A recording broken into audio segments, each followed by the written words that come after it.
buenas tardes. Estamos en Faro TV. Hoy vamos a hablar de educación.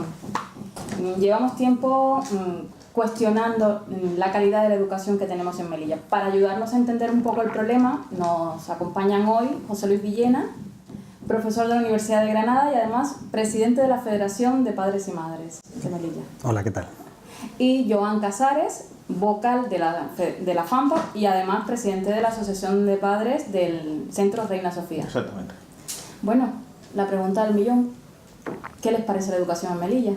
Ahí, en general. Como balance genérico, lamentablemente las cifras lo que nos indican es que estamos en una situación de emergencia. No cumplimos prácticamente ningún estándar que hay en otras partes del país y las medidas que tienen que intentar paliar los efectos estructurales que tenemos, pues parece que nunca llegan, ¿no?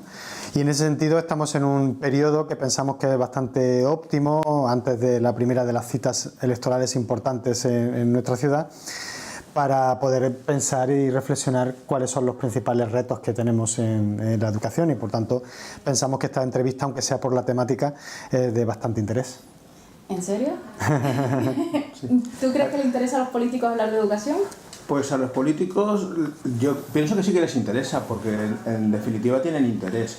Lo que se encuentra con mucha burocracia para poder modificar todo esto, porque básicamente los dos partidos políticos que han estado en el gobierno, tanto PP como PSOE, no han conseguido prácticamente mejorar ninguno de los dos esta situación. Entonces entendemos que es un problema político, de voluntad política, pero también es mucho un problema de burocracia, en la que nos enfrentamos a una administración y como ciudad autónoma tenemos un grave problema. No podemos legislar, no podemos hacer nuestras propias normativas y eso hace que caigamos un poco en un limbo. O sea, ¿vosotros creéis que quizás si Melilla no dependiera de Madrid, irían mejor las cosas? En el caso de educación. El problema esencial es que hay un proceso que se llama los niveles de concreción curricular. Eso quiere decir que desde que una ley emana del Parlamento hasta que llega, digamos, al ciudadano, en este caso a los centros educativos, hay una serie de pasos y de procesos que en Melilla están cortados, en Melilla y en Ceuta, por no tener una capacidad legislativa, que es lo que decía Joan.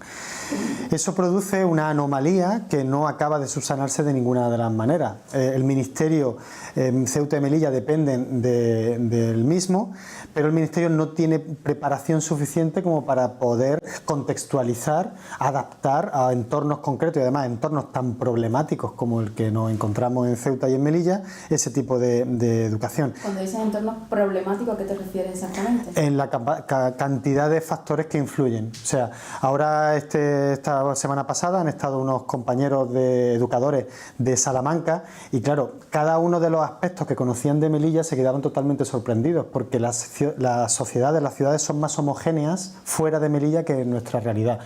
A nivel educativo tenemos la tasa de disparidad, de desigualdad más alta a nivel de todo el país. Tenemos un índice de pobreza muy alto, pero también tenemos personas que viven muy por encima de la media nacional en cuanto a ingresos. Por tanto, es una situación de mucha desigualdad la que se produce entre los que más tienen y los que menos tienen en casi todos los ámbitos, con lo cual añade un plus de complejidad que la educación no está sabiendo salvar, tanto porque las legislaciones se están haciendo desde Madrid como por el hecho de que los materiales curriculares que se trabajan en la ciudad no están adaptados a nuestra realidad. Desconocen el tamasí, desconocen la pluriculturalidad que tenemos en nuestra ciudad, desconocen el problema contextual relacionado con la migración, desconocen muchos temas.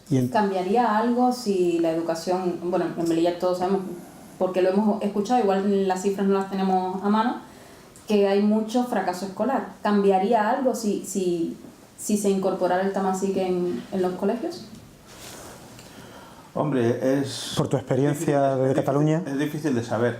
Hombre, en Cataluña lo que pasa es que el idioma es hablado y escrito, y es un idioma con mucha historia. El tamasí, por supuesto, tiene mucha historia, pero es un idioma hablado, no existe texto. Entonces, claro, eso dificultaría mucho una implantación.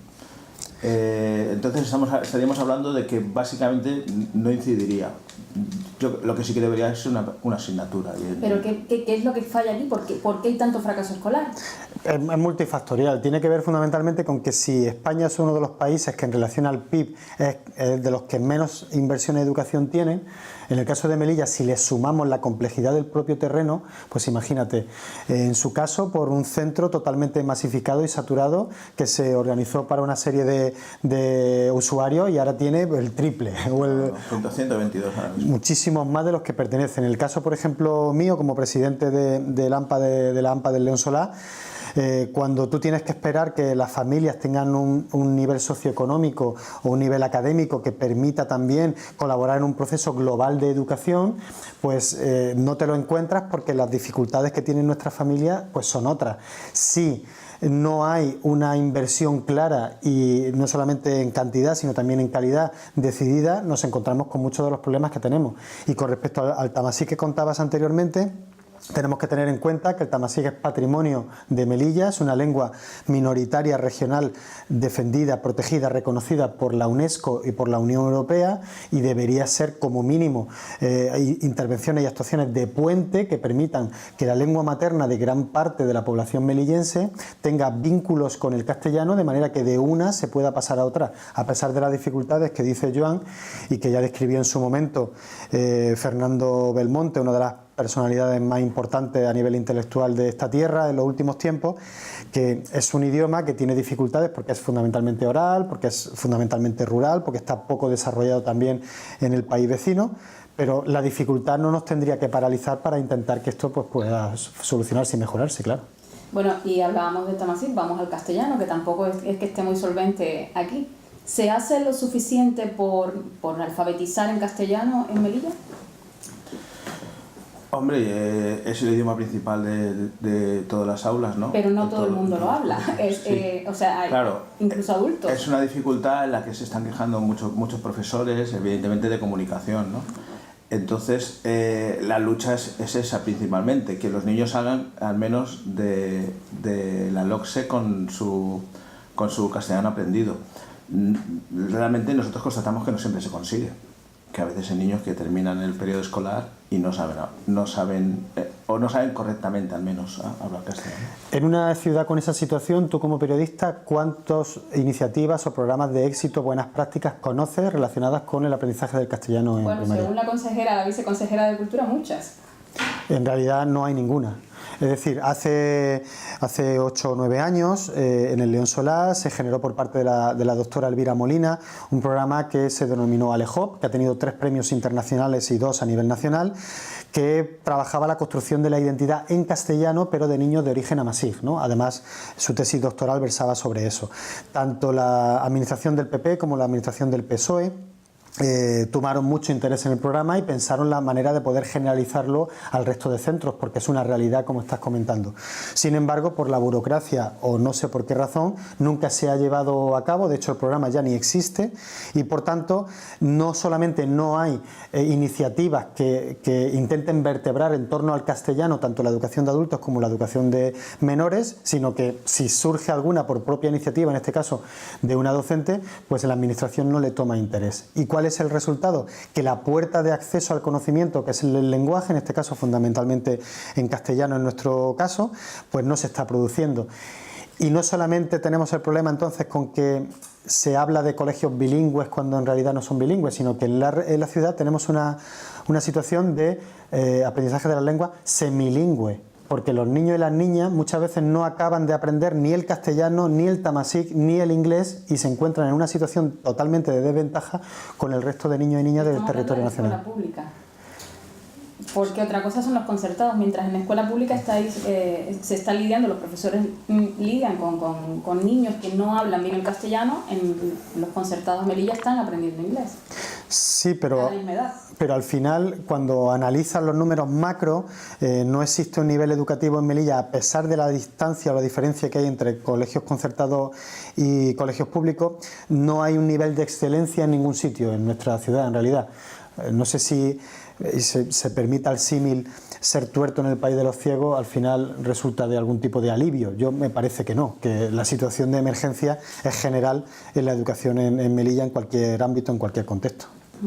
La situación de emergencia es general. ¿Qué podemos hacer para frenar la masificación? ¿Qué propuestas tenéis desde la FAMPA para frenar la masificación en las aulas. Hombre, ya que no se construyen colegios, vamos a contar con que no hay colegio, no vamos a decir que es necesario abrir colegios porque eso lo sabemos claro, todos. básicamente empezamos por un plan de choque, o sea, tiene que haber una decisión política decidida a terminar con el fracaso escolar en Melilla, a que salgamos de la última puestos de la lista.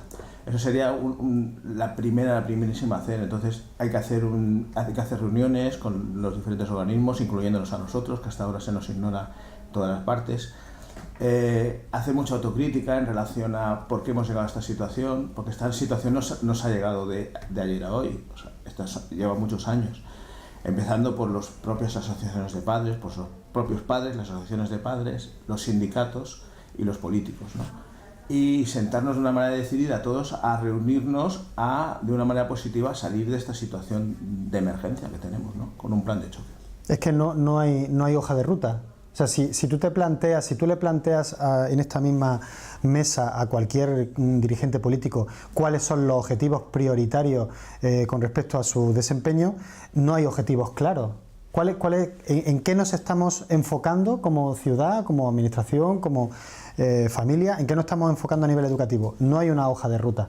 No hay una hoja de ruta porque no tenemos consejo escolar. Somos el único territorio junto con Ceuta que no tenemos consejo escolar. ¿No tenéis contacto con la administración para plantear vuestros problemas? Por nuestra parte. Ahora, por ejemplo, esta semana pasada se ha producido el hecho de que se estaba anunciando que para el próximo lunes, por el hecho de las elecciones, había centros educativos que no iban a tener clase. Entonces, ante esa noticia que se extiende en las redes sociales, nosotros hacemos las consultas a la dirección provincial, pero no hay un foro estable como hay en todas las ciudades de España, donde poder debatir, como está diciendo Joan, esos aspectos relacionados con qué es lo que queremos conseguir, cuál es una evaluación rigurosa de cuál es el estado de la educación y a qué nos tenemos que enfrentar.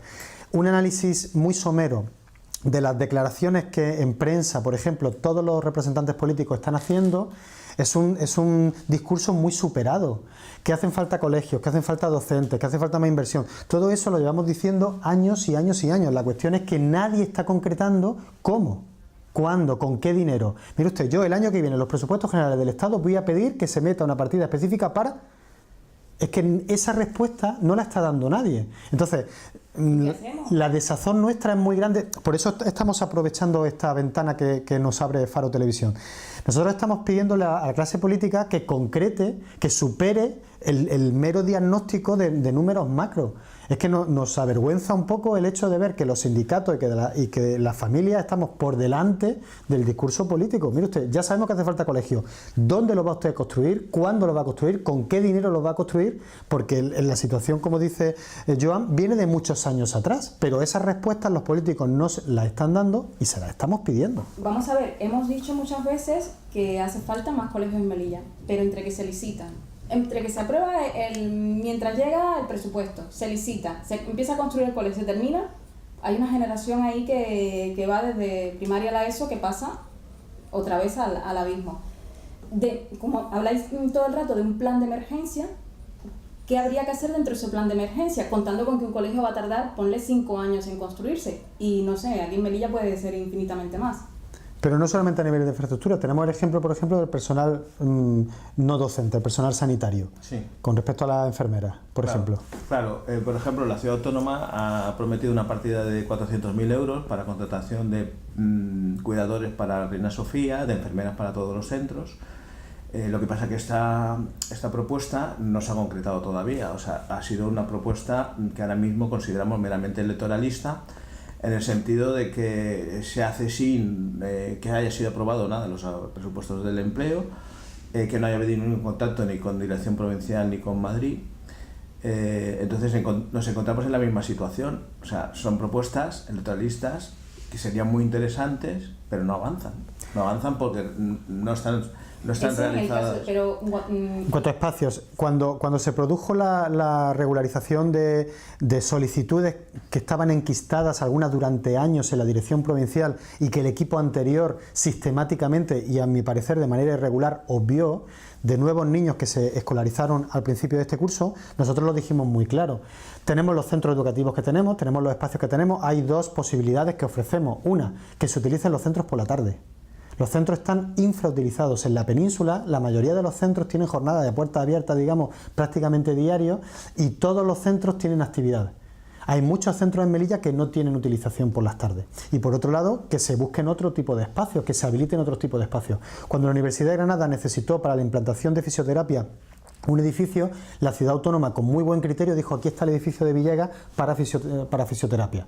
Bueno, pues ¿qué otros espacios puede tener la ciudad autónoma que pueda disponer para que se pueda esto desarrollar con las medidas que hagan falta y con toda la seguridad y con todo lo que haga falta? Entonces, colegios por la tarde a pleno rendimiento cada uno de los espacios e intentar buscar y ubicar otro tipo de espacios. Tenemos la tasa de natalidad más alta de Europa, necesitamos espacios educativos y esas pueden ser dos alternativas.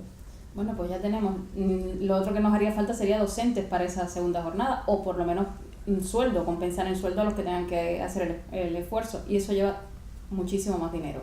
¿Hay algo que se puede hacer que no se está haciendo que no lleve dinero? Nosotros hemos pedido que haya una evaluación del personal docente y el personal no docente.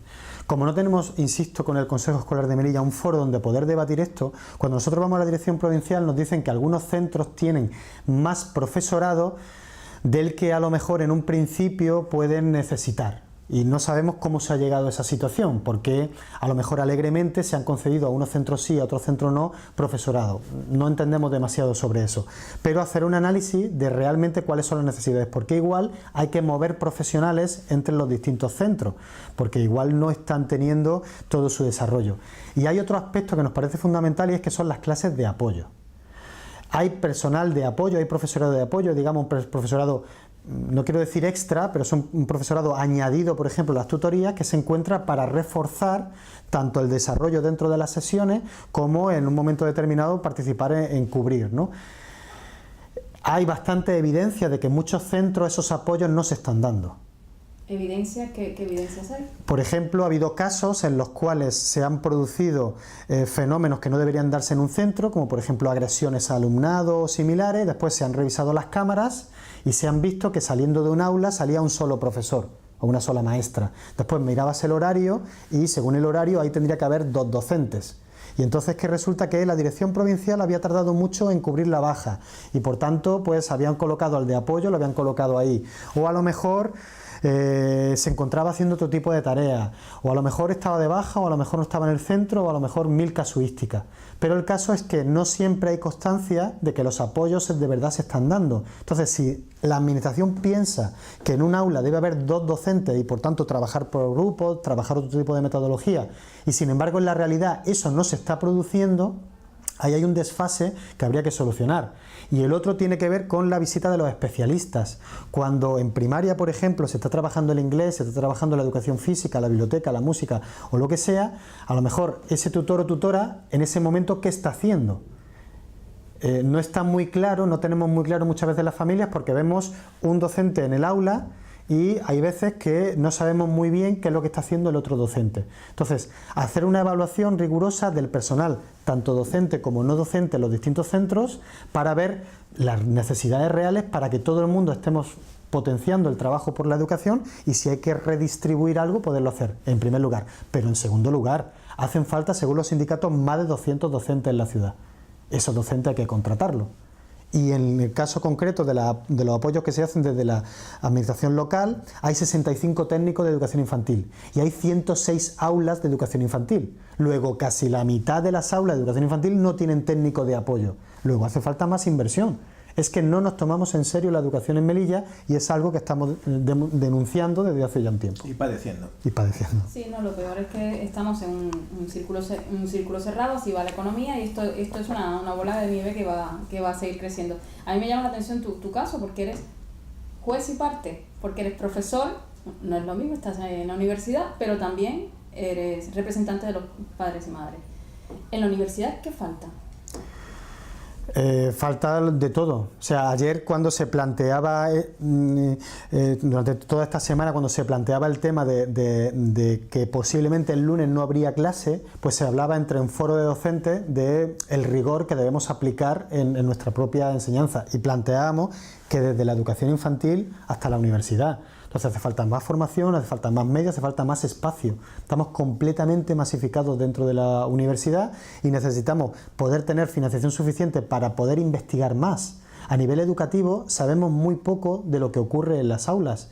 Cuando alguien tiene que hacer un trabajo fin de grado o un trabajo fin de máster, encuentra muchas dificultades para encontrar, valga la redundancia, investigaciones fiables que aporten datos sobre la realidad de Melilla. Y te pongo solamente un ejemplo. Yo llevo 15 años en la ciudad y cuando yo vine aquí se hablaba de que la mitad de la población hablaba tamasig como lengua materna y la otra mitad hablaba castellano como lengua materna. 15 años más tarde se sigue con el mismo discurso. Ninguna de los dos tiene ninguna base porque no se ha hecho ninguna encuesta, no se ha hecho ninguna investigación seria sobre la materia. Y sin embargo vemos que hay mucha población tamasig parlante que tiene muchos hijos y otra población que es castellano parlante de lengua materna que tiene bastantes menos hijos.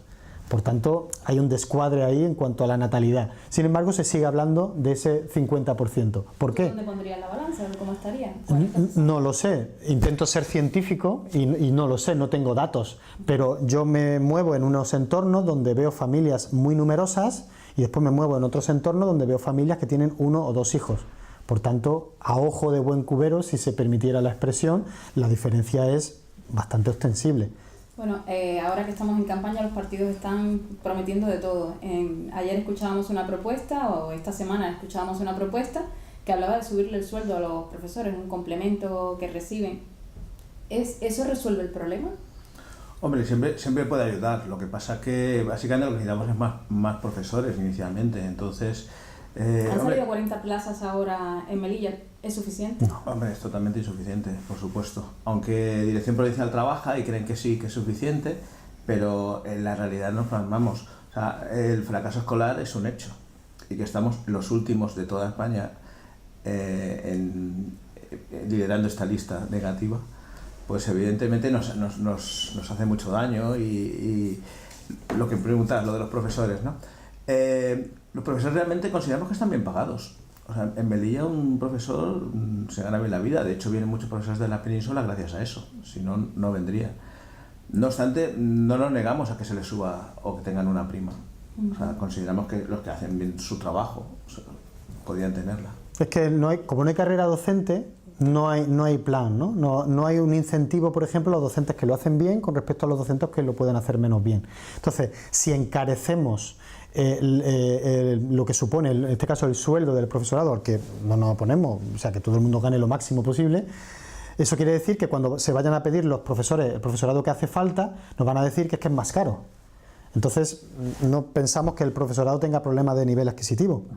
El asunto está que hacen falta más docentes. Entonces, si el docente es más caro, vamos a contar con menos docentes. Entonces, no parece a lo mejor quizá una buena idea en el sentido de lo que necesitamos. El otro día le escuchaba decir a alguien, a un padre, le escuchaba decir que si un colegio privado, o los jesuitas o lo que fuera, abre en Melilla, se quedaban muchos colegios vacíos, la gente saldría huyendo de los colegios públicos, la gente que tiene poder adquisitivo para hacerlo, porque hay quien no podría hacerlo.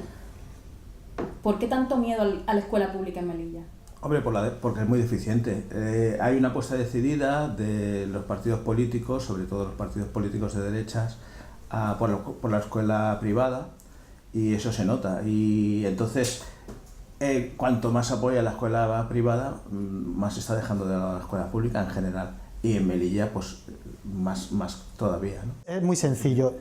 Imagínate una familia que no tiene ni idea de educación, pero quiere lo mejor para sus hijos e hijas, y pasa al lado del Colegio de La Salle y ve a lo mejor en prensa que la semana pasada o esta semana se le han dado 80.000 euros para seguir utilizando la piscina, porque la piscina municipal entró en obras y no se había arreglado y ha estado mucho tiempo paralizada, y después pasa uno por el España, por el Colegio España, pasa uno por el León Solá y ve que se están cayendo a pedazos. ¿Dónde matricularía o dónde querría matricular a ese niño o a esa niña? Entonces la cuestión está que la educación pública, que es la de todos, está infrafinanciada y hay muchísimos problemas infraestructurales, y la concertada privada pues tiene mejores instalaciones. Nada más que con eso, solamente con plantear eso, ya una familia puede sentirse motivada a intentar hacerlo en la concertada. La pregunta... ¿Está segregando en Melilla? Claro, el informe que hizo los representantes del sindicato SATE en el Consejo Escolar del Estado desde hace un montón de años hablan, y como lo hemos expresado anteriormente, de que Melilla es la ciudad con mayor desigualdad educativa a nivel nacional. de los colegios concertados privados la diferencia que hay con respecto a los colegios públicos. Entonces, evidentemente, se está segregando. Si la apuesta de la administración de cualquier signo, de cualquier color, fuera por la escuela pública y quien quiera una escuela concertada privada que se la pague, no tendríamos ese problema. El problema viene cuando se está financiando de distintos modos la escuela privada concertada por encima de la pública. Y te pongo otro ejemplo. En el caso concreto de cursos que hace la ciudad autónoma, se está pagando a colegios concertados privados por el uso de instalaciones para, por ejemplo, desarrollar cursos de Tamasig o cursos de jaquetía hebreo, etcétera. ¿Por qué ese dinero no se invierte en instituciones públicas? ¿Por qué se le da a un concertado privado un dinero para alquilarle las aulas? Entonces son formas de financiar por distintos modos la educación concertada privada para que cada vez esté mejor y la educación pública no lo esté. Si uno analiza, y no quiero volver a repetir, pero es que es un caso que me pilla muy cercana, la piscina de La Salle y la piscina, si se le puede llamar así, del Centro de Educación Especial, pues que no funciona. O sea, como una piscina donde la natación terapéutica es una base fundamental del currículum de educación especial, no funciona, es una especie de búnker pequeño que parece más una sauna y sin embargo después hay una piscina en un colegio concertado privado con unas instalaciones maravillosas. ¿Por qué se produce esa situación? Porque durante muchos años se está potenciando la escuela privada concertada en Melilla y no la pública, donde vamos la mayoría de la población. De acuerdo, pues vamos a ir resumiendo si os parece. Hemos hablado del plan de emergencia, hemos hablado de segregación, hemos hablado de poca inversión y si me dais un titular ya me hacéis una reina. Tienen que contar con nosotros, o sea, es importantísimo que los políticos cuenten con las asociaciones de padres y madres, en este caso con la federación y con los propios padres, para de base poder solucionar o empezar a solucionar estos problemas. Es imposible sin un consejo escolar donde todas las partes nos podamos reunir a sumar, que ninguno de los sectores por separado saque esto adelante. No dividamos más Melilla. Vamos a juntarnos administración, familias, profesorado y alumnado para sumar cada uno lo nuestro en la mejora. De acuerdo, lo dejamos aquí. Muchas gracias por venir al Faro TV y a ver si repetimos después que pase todas las autonómicas y todo, a ver cómo queda todo, ¿vale? Muchas gracias, un placer. Gracias. Gracias a vosotros. Lo dejamos aquí.